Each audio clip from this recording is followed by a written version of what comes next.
এই হজের গুরুত্ব মানব জীবনে অনেক অনেক বেশি। আল্লাহ রাব্বুল আলামিন আমাদেরকে এই কর্দমাক্ত পৃথিবীতে পাঠিয়েছে, আমাদেরকে সতর্ক করে দিয়েছেন, আমি পাঠাচ্ছি তোমাদেরকে কর্দমাক্ত পৃথিবীতে। যেমনটি কাদার মধ্যে আমার আরেকটা সৃষ্টি বাইন্নাসকে দিয়েছি। বাইন্না যেরকম কাদার মধ্যে চলে, অথচ তার দেহের মধ্যে কাদা থাকে না।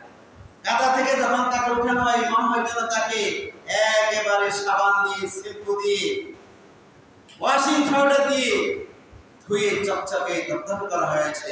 ঠিক তোমাকে ওই বাইন্নাসের মতো এই কর্দমাক্ত পৃথিবীতে চলতে গিয়ে খুব সাবধানতার সহিত, খুব সতর্কতা অবলম্বন করে চলতে হবে, যাতে করে এই কাদা তোমার গায়ের মধ্যে না লাগে। আল্লাহ তাআলা আমাদের সকলকে সতর্ক করে দিয়েছে। আল্লাহ তাআলা সতর্কের পরে আমাদের চিরশত্রু ইবলিস, সে কিন্তু আল্লাহ তাআলার সাথে চ্যালেঞ্জ করে এসেছে, আমাদের গায়ে কাদা মেখে দিবে, আমাদের গায়ের মধ্যে কালিমা লেপন করে দিবে। এছাড়া আমাদের প্রবৃত্তির মধ্যে একটা প্রবৃত্তি আছে, কুপ্রবৃত্তি, নফসে লাওয়ামা। এটা আমাদেরকে খারাপের দিকে উদ্বুদ্ধ করে, খারাপের দিকে নিয়ে যেতে চায়। এই কারণে শয়তানের প্রতারণা এবং নিজের কুপ্রবৃত্তির কাছে পরাভূত হয়ে আমাদের শরীরে যে কাদা লেগে যায়, আমাদের দেহের মধ্যে, মনের মধ্যে যে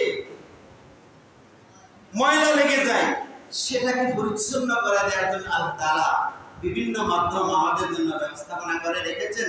তার মধ্যে অন্যতম একটা মাধ্যম হচ্ছে এই হজ। আল্লাহ নবী বলেন, মান হাজ্জা লিল্লাহি ফালাম ইয়ারফাস ওয়া লাম ইয়াফসুক রাজাআ কায়াউমিন ওয়ালাদাতহু উম্মুহু। মান হাজ্জা লিল্লাহ, যে ব্যক্তি কেবলমাত্র শুধুমাত্র আল্লাহ তাআলা সন্তুষ্টির জন্য হজ করে।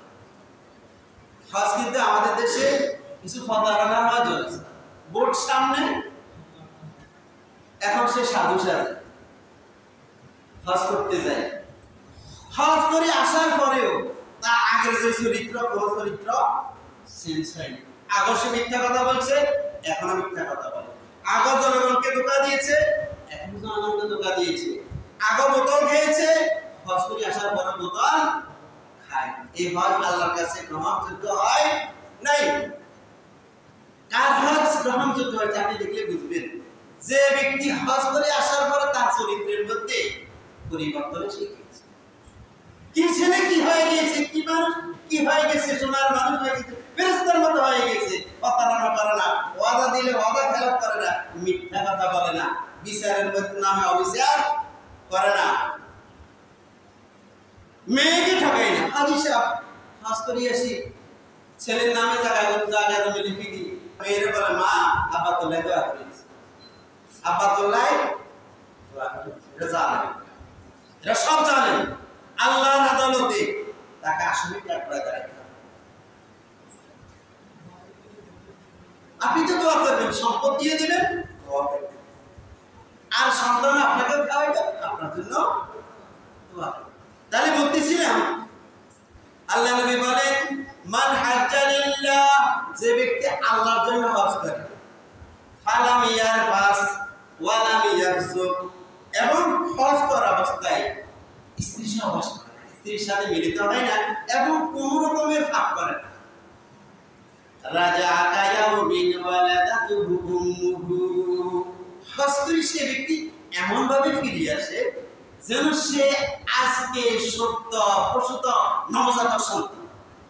এরকম তার আমলনামা একদম নিট অ্যান্ড ক্লিন, পরিষ্কার পরিচ্ছন্ন হয়ে যায়।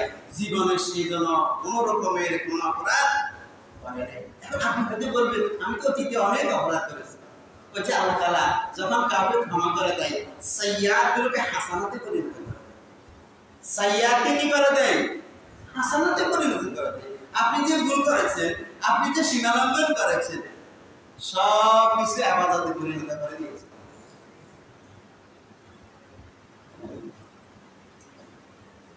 আল্লাহ নবী সাল্লাল্লাহু আলাইহি ওয়াসাল্লাম বলেন আল হাজ্জুল মাবরুর লাইসা লাহু জাযাউন ইল্লাল জান্নাহ।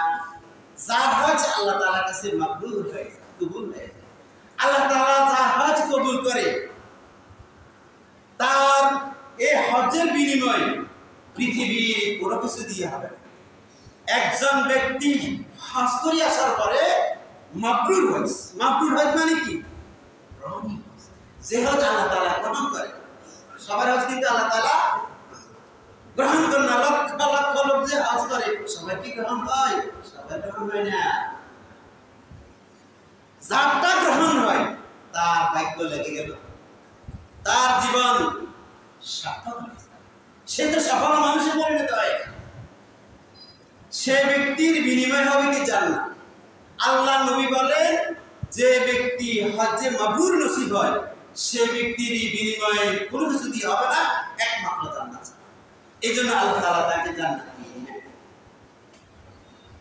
আমরা হজ করতে ভয় পাই। কি জন্য ভয় পাই? ও মা, কত টাকা, কয়েক লক্ষ টাকা শেষ হয়ে যায়, কয়েক লক্ষ টাকা শেষ হয়ে যায়। আমি তো করি ভাই এত টাকা, এটা যদি লাড়ি ছাড়ি যাবে আমার অনেক বার, আমার অনেক সম্পত্তি আরো বেড়ে যায়। এই জন্য অনেকে হজ করতে চায় না। এটা হচ্ছে মানুষের ধারণা। আল্লাহ নবী কি বলে দেখেন, তাবিউ বাইনাল হাজ্জি ওয়াল উমরাতি ফা ইন্নাহুমা ইয়ানফিয়ানিল ফাকরা ওয়াল যুনুবা। আল্লাহ নবী বলেন তোমরা ধারাবাহিকভাবে হজ এবং উমরা করো। ফা ইন্নাহুমা ইয়ানফিয়ানিল ফাকরা ওয়াল যুনুবা। কেননা হজ এবং উমরার মাধ্যমে তোমার দারিদ্রতা দূর হয়ে এবং তোমার পাপ বিমোচন হবে। একদিকে দারিদ্রতা দূর হবে, অপরদিকে পাপ মোচন হবে।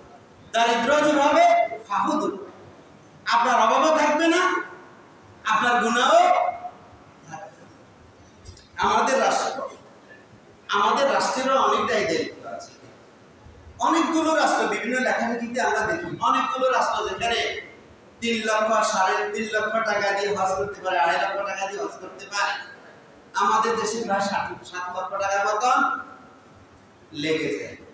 হাজির প্রতি যদি অফিসার হয়, হাজির প্রতি যদি অফিসার হয়, এই অফিসারের ক্ষেত্রে যে ব্যক্তি হাত থাকবে, যে ব্যক্তি দায়ী থাকবে আল্লাহর আদালতে, তাকে আসামির কাঠগড়ায় দাঁড়িয়ে এটার কফিল দিতেই হবে। জুলুম তো জুলুম, আর হাজী সাহেবের উপর জুলুম। জুলুম তো জুলুম, আর কার উপর জুলুম? হাজী সাহেবের উপর জুলুম। আল্লাহ কি এটা ছেড়ে দিবেন? আল্লাহ তো একটি কুকুরের প্রতি জুলুম করলেও ছেড়ে দেয় না। একজন মহিলা, হাদিসে এসেছে একজন মহিলা আগেকার জামানা একটি বিড়ালকে বেঁধে রেখেছে, তাকে ঠিকমতো খাইতে দেয় না, যার ফলশ্রুতিতে আল্লাহ তাআলা তাকে কি করেছেন? জাহান্নামী করেছেন। আপনি যদি একটি কুকুরের প্রতি যদি সুবিচার করেন, ইহসান করেন, আল্লাহ তাআলা আপনার প্রতি ইহসান করবে। আছে না হাদিসের মধ্যে একজন পতিতা পথ দিয়ে যাচ্ছিল, একটি কুকুরে এরকম প্রচন্ড খরতাপের মধ্যে প্রাণ ওষ্ঠাগত, প্রায় তার জিহ্বা বেড়ে গিয়েছে, প্রচন্ড শ্রান্ত, তাকে দেখা গেল ওই পতিতার মায়া হলো, হয়নি আল্লাহর এই মাখলুক প্রচন্ডভাবে তৃষ্ণার্ত হয়ে গেছে, সে মৃত্যুবরণ করতে পারে। এই জন্য সে তার পায়ের মৌজা বলে একটি রশি বেঁধে কূপ থেকে পানি উঠাইয়া ওই কুকুরকে পান করার কারণে আল্লাহ তাআলা ওই পতিতাকে ক্ষমা করে দিয়েছেন। এই জন্য আপনি ভালো পেলেও যাদা পাবেন। فَمَنْ يَعْمَلْ مِثْقَالَ ذَرَّةٍ خَيْرًا يَرَهُ وَمَنْ يَعْمَلْ مِثْقَالَ ذَرَّةٍ شَرًّا يَرَهُ। বিন্দু পরিমাণ ভালো কাজ করলে হয়তো আপনার কাছে এটা ভালো কাজ মনে হয় না, সেটা যাদা আল্লাহ তাআলা দিবেন। আবার বিন্দু পরিমাণ যদি আপনি অপরাধ করেন, এটাকে আপনি অপরাধ মনে করেন না, সেটা যাদা আল্লাহ তাআলা আপনাকে। এই জন্য আমরা বলবো হাজী সাহেবের প্রতি রাষ্ট্রীয়ভাবে ইহসান করা উচিত। কিভাবে? তারা সাবলীলভাবে সহজে হজ করতে পারে, এই বন্দোবস্ত করা দায়িত্ব সরকারের উপর বর্তায়। আল্লাহ তাআলা আমাদের সকলকে প্রত্যেককে তার প্রত্যেকের অবস্থান থেকে ভালো কাজে সহযোগী হওয়ার তৌফিক দান করুন এবং মন্দ কাজের প্রতিবন্ধককারী হিসেবে কবুল করুন। আমিন। ওয়া মা আলাইনা ইল্লাল বালাগ। আসসালামু আলাইকুম।